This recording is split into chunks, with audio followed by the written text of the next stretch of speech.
What's up, guys? Winter Kills here. Welcome back to a brand new video. Coming at you guys with another Nimble Mermail test hand video, landing Mermail test hand, whatever you want to call it. I haven't uploaded in a couple days for a couple reasons. One being I don't have any dual footage to upload. It just has not been optimal time to get any of that stuff done.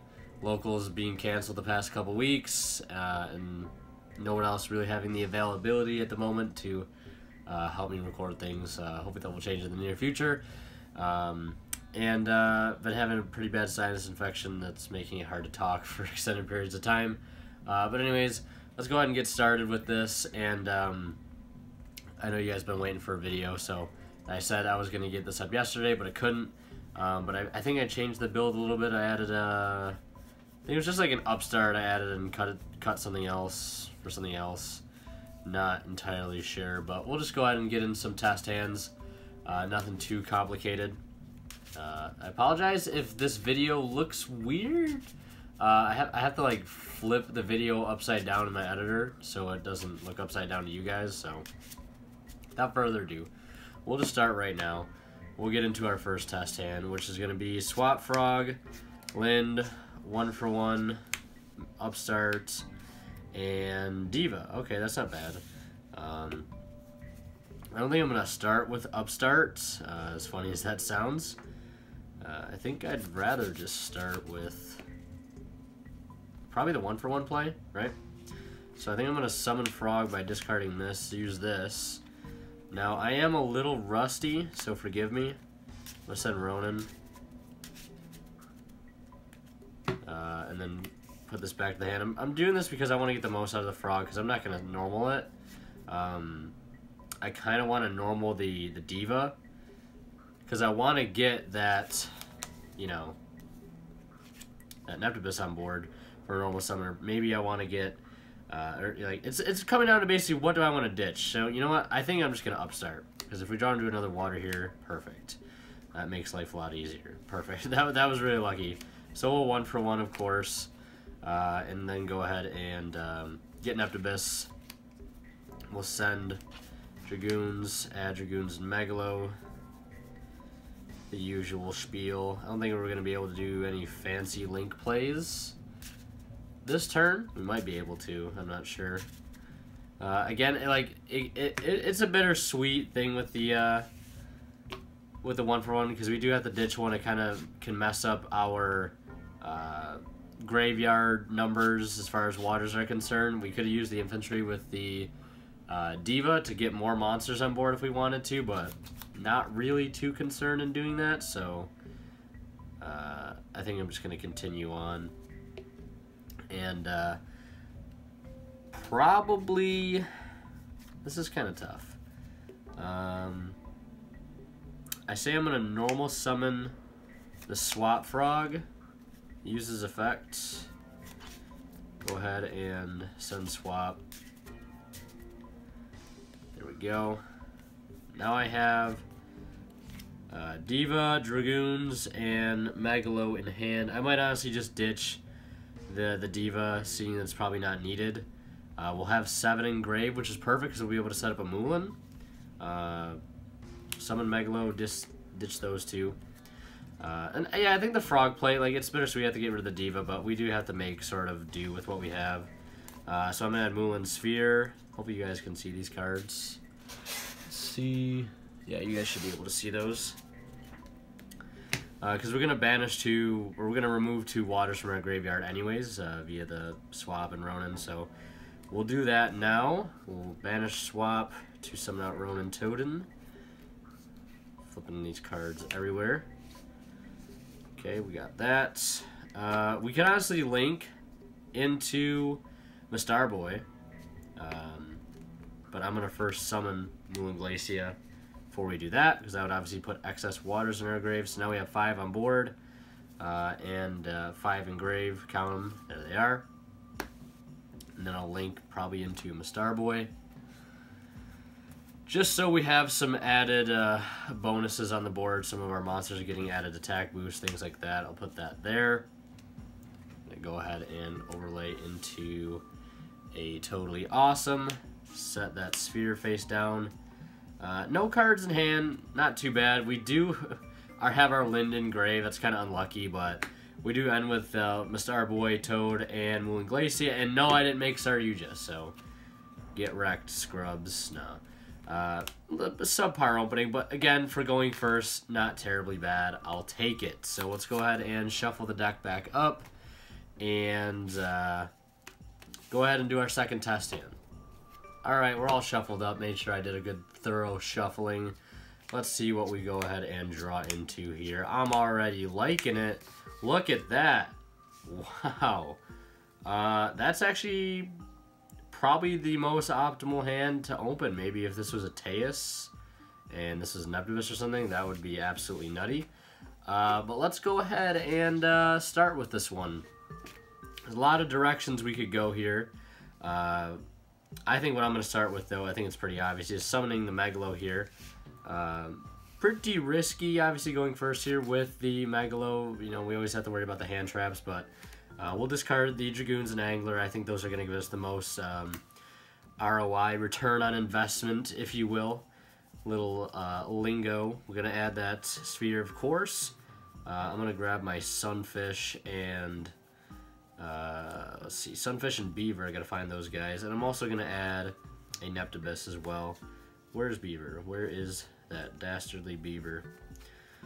I can't find him. Never just like look for a card in your deck, whether it be in a tournament or something, and then you just have like a heart attack.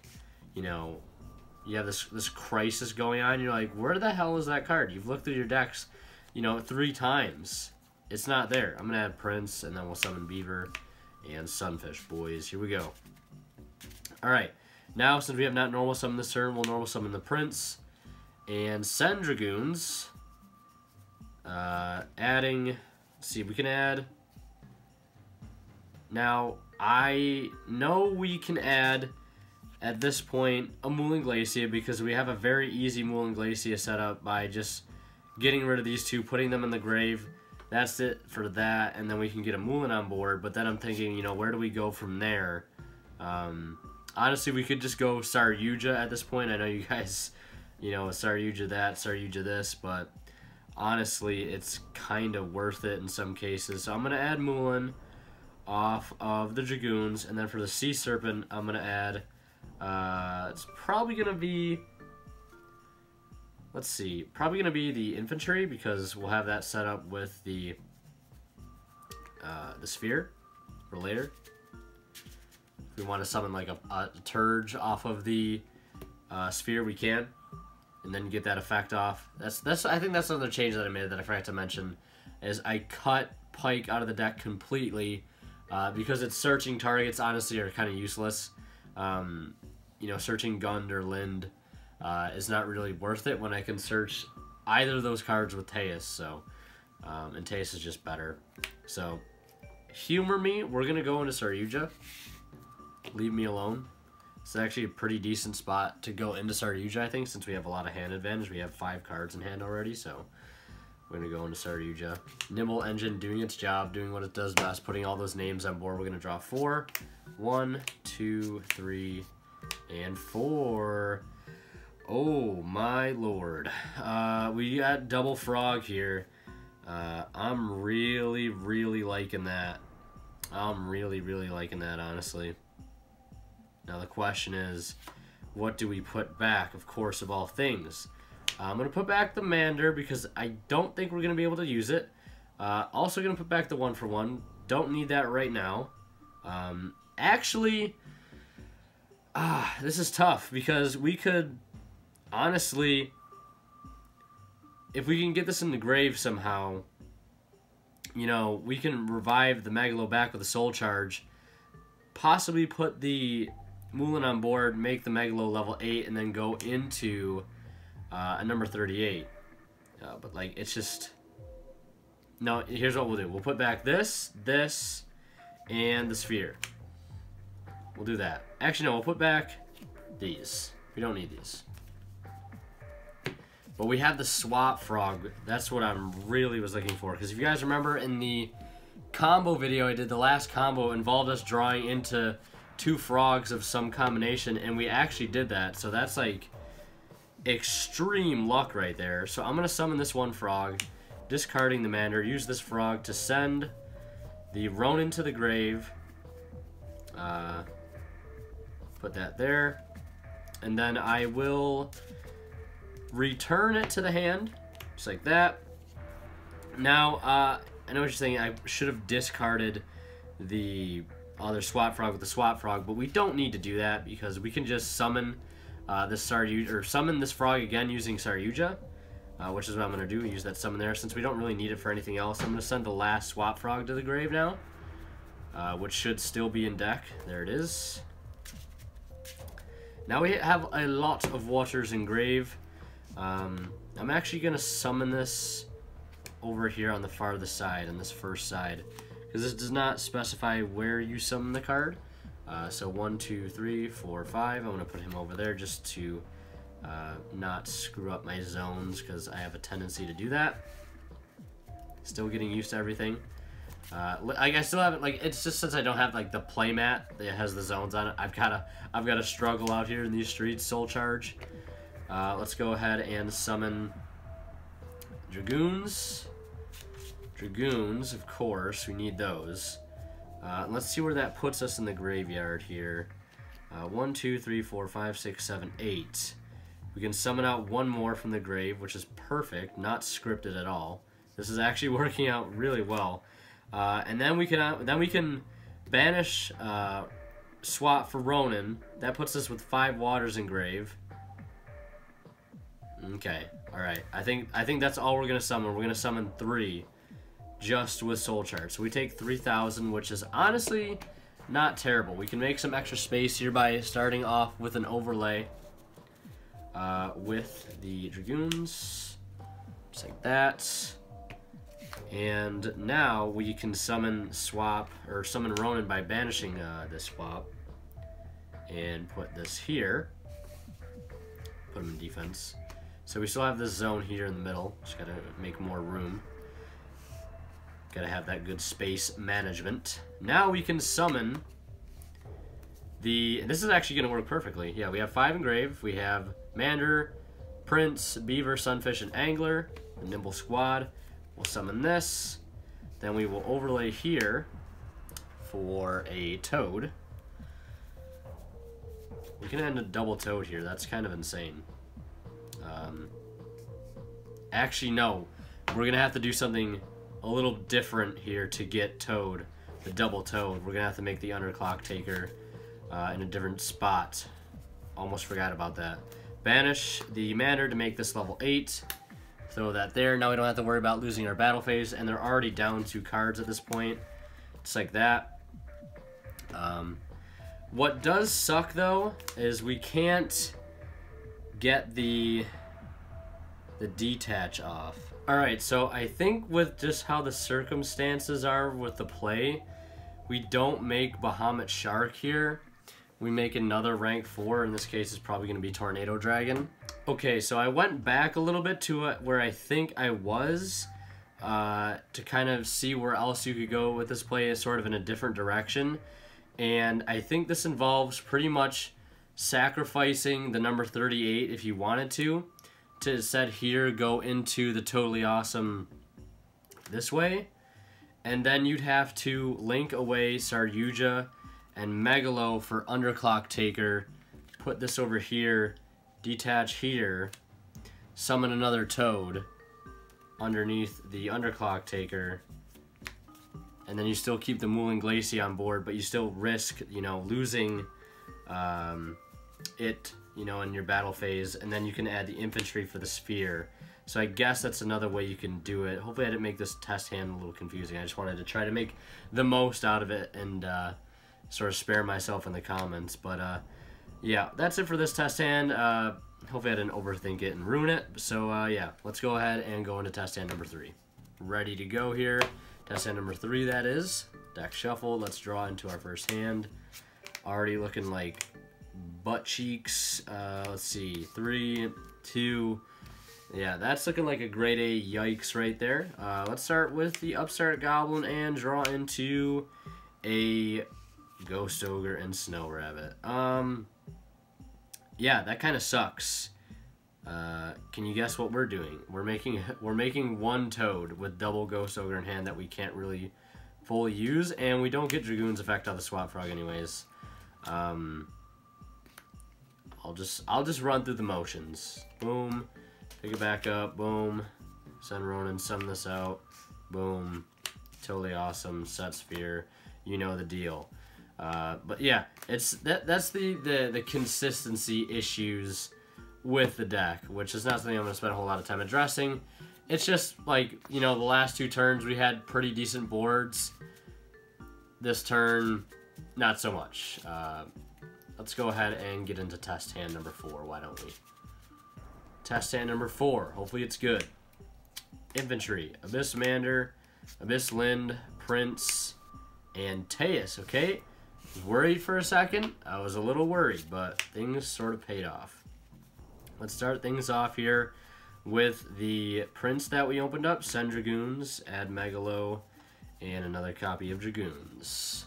Looking good.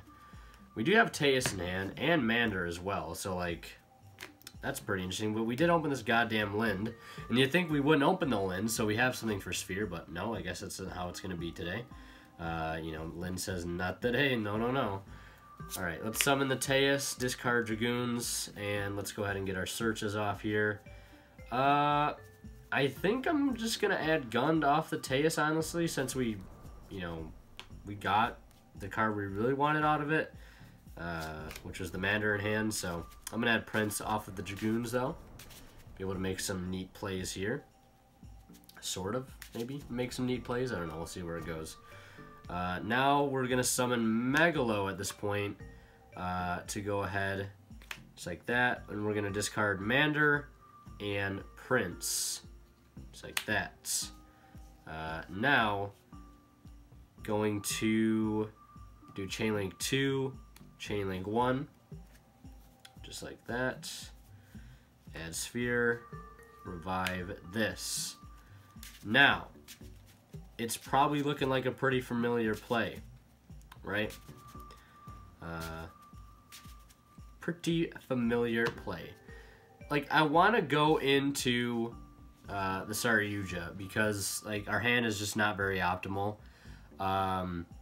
Granted, we could have gone into a bit of a different play, I would say. Let's say we leave that in the grave, we leave this in hand, and we put the Mander back in hand. We could actually probably make a better play here than what I was thinking, honestly. This would be in hand as well. So right now we just have double Dragoons in hand, that's correct, because we opened this, we searched this, open this, open this, open this, and we just added these two. So let's go ahead and actually continue with this. I definitely want to discard Mander, and I definitely want to discard probably Lind at this point, honestly.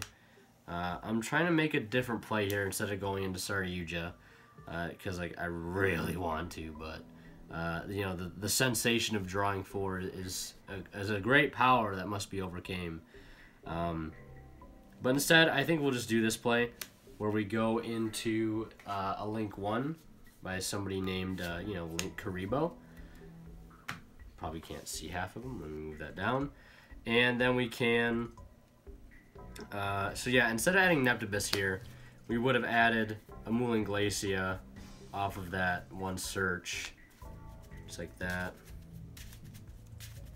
Yeah, because we started things off with Neptibus, added Dragoons and Megalo, and then off the Teus we would have ditched Dragoons, added Gund, and added Moulin.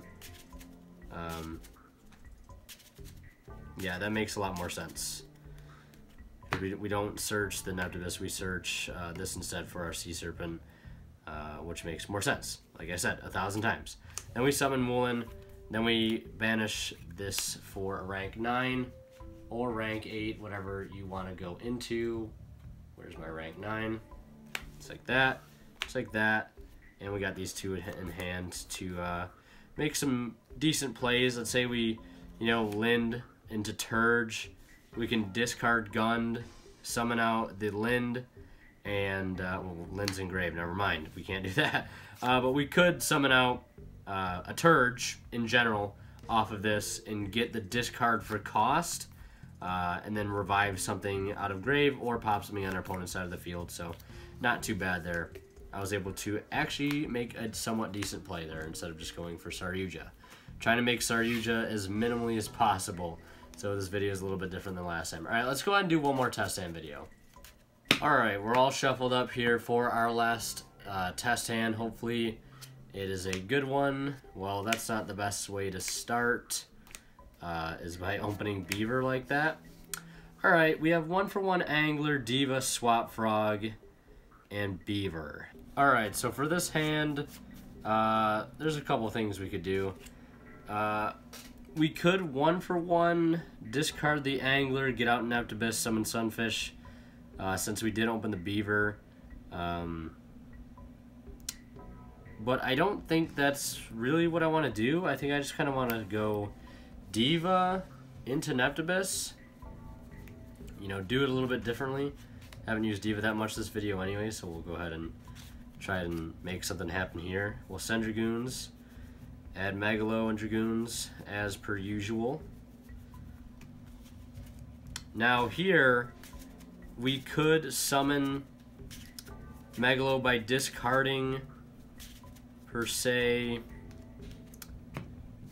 the Angler and the Dragoons, which is something we could do. But in this case, I think I want to, before we discard the Angler, because we could kind of make a play with Swap Frog here, so we'll summon Swap Frog by discarding Angler, and then we'll summon the Sunfish, which is still in deck, thankfully. We still have somewhat of a play. I'm going to get that Ronin ready to send as well. So we'll summon the Sunfish, send Ronin off the swap, return that swap back to hand. So we got 3 monsters on board just like that. Let's see here. What else can we do? We're going to summon Megalo now by discarding these 2. And then we'll search. Trying to make a Mulan play happen here, because it's definitely possible. Definitely possible here, without a doubt. We do have 5 engrave right now, so worked out just well if you ask me. Add that and that. Add the sphere and the Mulan. Let's put that Megalo on board. And honestly, there's not a whole lot else we can do. The 1-for-1 play has been exhausted already. The Beaver's actually nice to have in hand because we can use this as a backup for next turn if need be. This can be our normal summon to revive back Angler to go into a Link 2 or into something else even. So right now, I think one of the other changes I wanted to make in my extra deck as well, and I don't know if I actually put it in yet, which I don't think I did, which is unfortunate. I wanted to play 1 Synchro, and that was White Aura Whale, because I think it's a really good Synchro to play. Not that we could go into it right now, but for future reference, I think it's a good card to have in the extra deck. But, you know, screw it. Let's go into Saryuja, boys. Saryuja only. What other plays do I know? Let's draw into 4. Let's see. Ash, Frog, Angler, and Gund. I think I'm going to keep the Frog. Let's see. What am I going to put back, though? Angler, 1-for-1, and Gund. Put back those 3. Keep these, because this will actually help make our play better. We'll summon these, summon the swap off of the Saryuja. We'll use Swap Frog here to send the last Swap Frog out of the deck. Doesn't matter what, you know, numbers are in our graveyard right now. We already got the Mulan on board. And then we'll summon Ronin, banishing one of the swaps. Put this over here. Put that there in the banish pile. And then we can go into a Toad, normal style, without Bahamut, just like that. And then we have Ash Blossom in hand, we have a Sphere, and we have a backup play for next turn that can make us a Link 2 if need be. So I think that's a good place to stop. But anyways, I think that's going to do it for this video. Hope you guys enjoyed. basically, one of the things I'm trying to do right now is get together a DDD build. I have the actual physical deck made up. It's about 80% complete. I just need to order stuff, and then once that gets here, should have a complete build for you, and maybe try to get some duel videos where my brother plays DDD, I play Mermail, get some old school duels for you loyal fans who love to see those kind of duels in the past. Get some of those up. And if you go to my Twitter, at winner_kills with a Z, it's in the link in the description. You can check out our new logo for this channel. It looks absolutely insane. Done by Flashpoint Graphics. You should definitely go check it out, retweet it, do whatever you gotta do. It looks amazing. I'm really happy with how it came out. So go check that out. Check out my Twitter in the description. Go check out that tweet I retweeted from Flashpoint Graphics, and it's really awesome. You guys gotta see it for yourself. But anyways, that's gonna do it for this video. Hope you guys enjoyed. Leave a like if you did. As always, Winner Kills signing out. We'll see you in the next one.